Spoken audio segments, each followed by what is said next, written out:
Thank you, Aditi. Thank you, London Book Fair. Thank you, National Book Trust. Thank you, Wadi uh, Prakashan Group. Thank you, Arun Maheshwari. Thank you, Aditi Maheshwari. Please sit.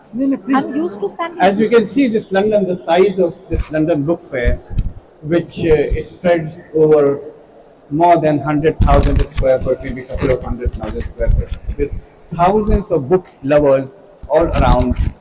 There has been a limitation for our publishers and people who have this stall that we could only have very limited guests here. Hence, I'm taking this event as a ceremonial book launch and as an international platform here for Dame Asha Khemka's book. She deserves much bigger audience and some much bigger platform, which we are surely going to organize in near future.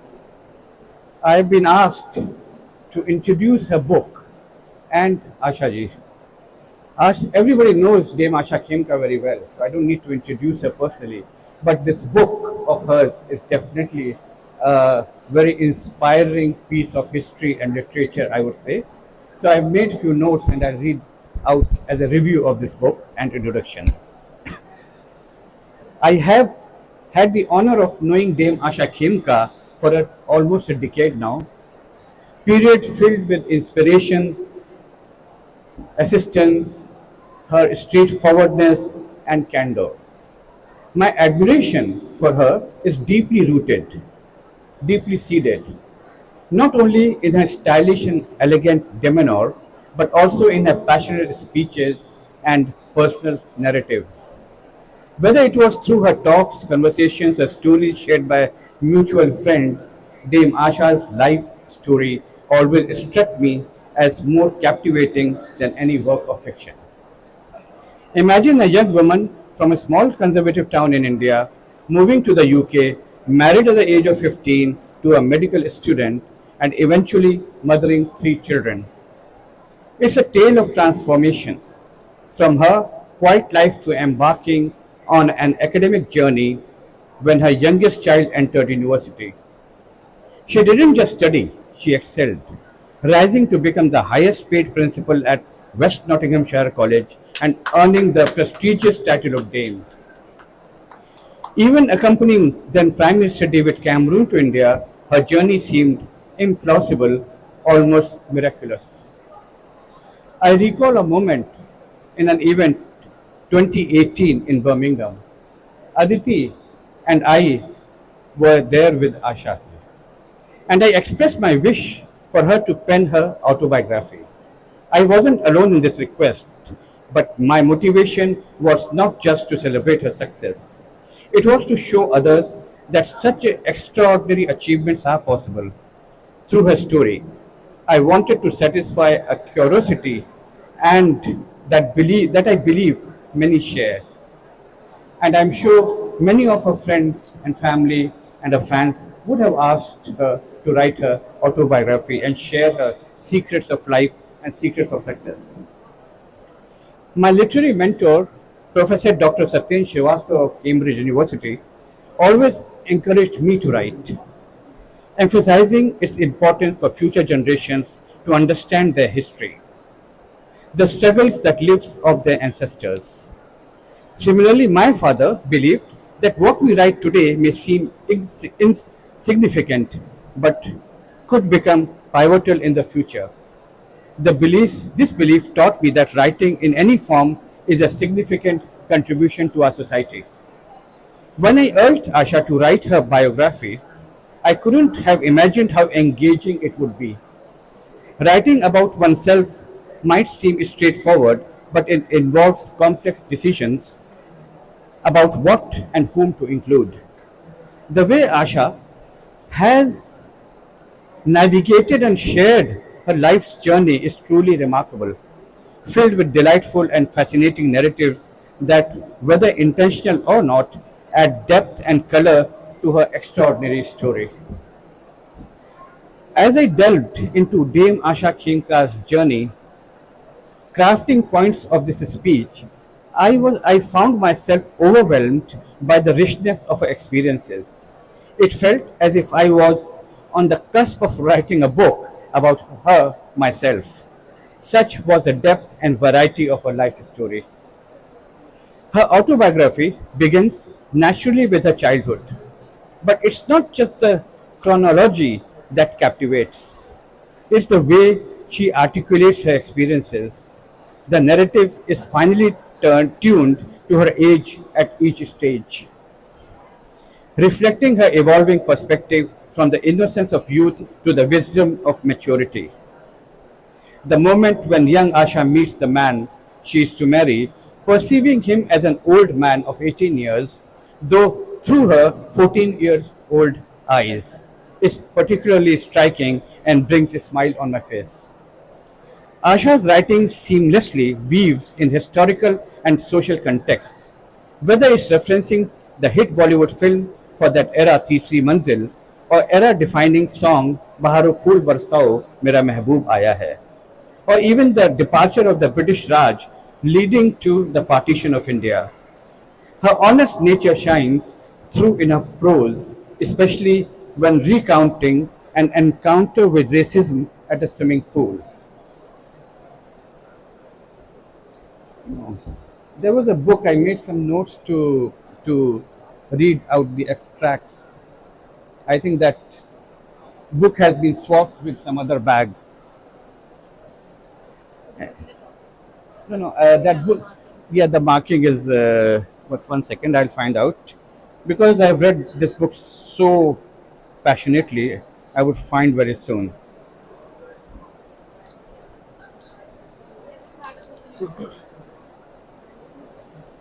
No, not this one.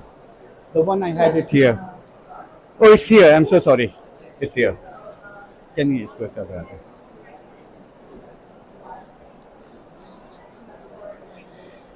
So while speaking, I just wanted to share some of those writings of Asha to share with you and read out some abstracts which I really admired and which makes this book so interesting, and in fact many of them. So here I'm mentioning about the context, how this book narrates.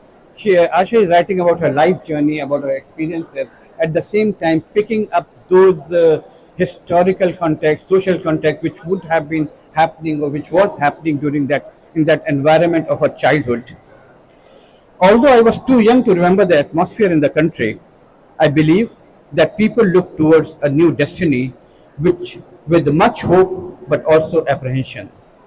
Nobody knew what effect the end of the British Empire would have on India or how the country would shape itself in the coming decades.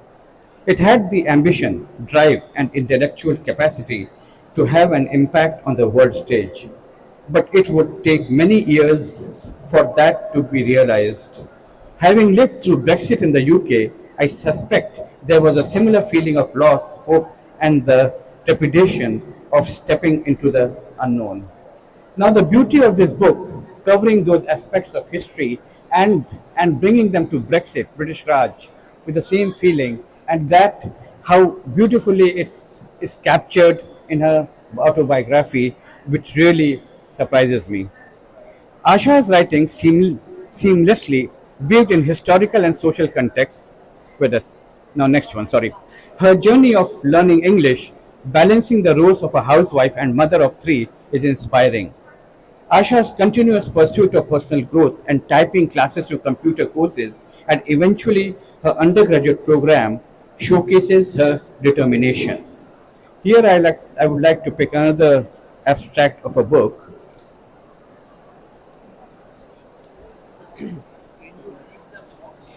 When she went and she knocked the doors of a college for a job. And here what Ashaji says. I explained to Mr. McLaughlin everything that I had done and that I was keen to start work. I can see you are ambitious and want to achieve. Where do you see yourself in the few years' time? He asked. The question took me by surprise, so I had to think on my feet. I hadn't thought about it until now, but seeing you in that seat, that's where I want to be, I said boldly. Imagine somebody knocking the doors for a job and saying to the head of that institution that here I want to be in my life. You have a job. You start on Monday. He smiled to me. I think it was a destiny at the same time to the gentleman person Asha met that he was also of a same thought and vision and ethics that he allowed you and he took that as a compliment of your vision and ambition.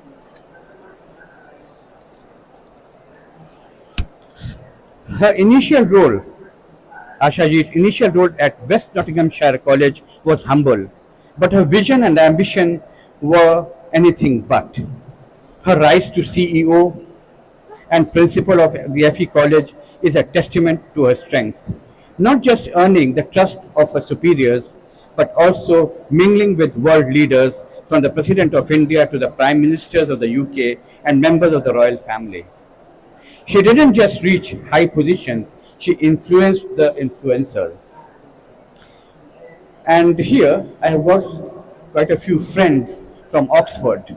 So I picked a paragraph of Asha's experience with Oxford, and these lines are dedicated to my friends here from Oxford.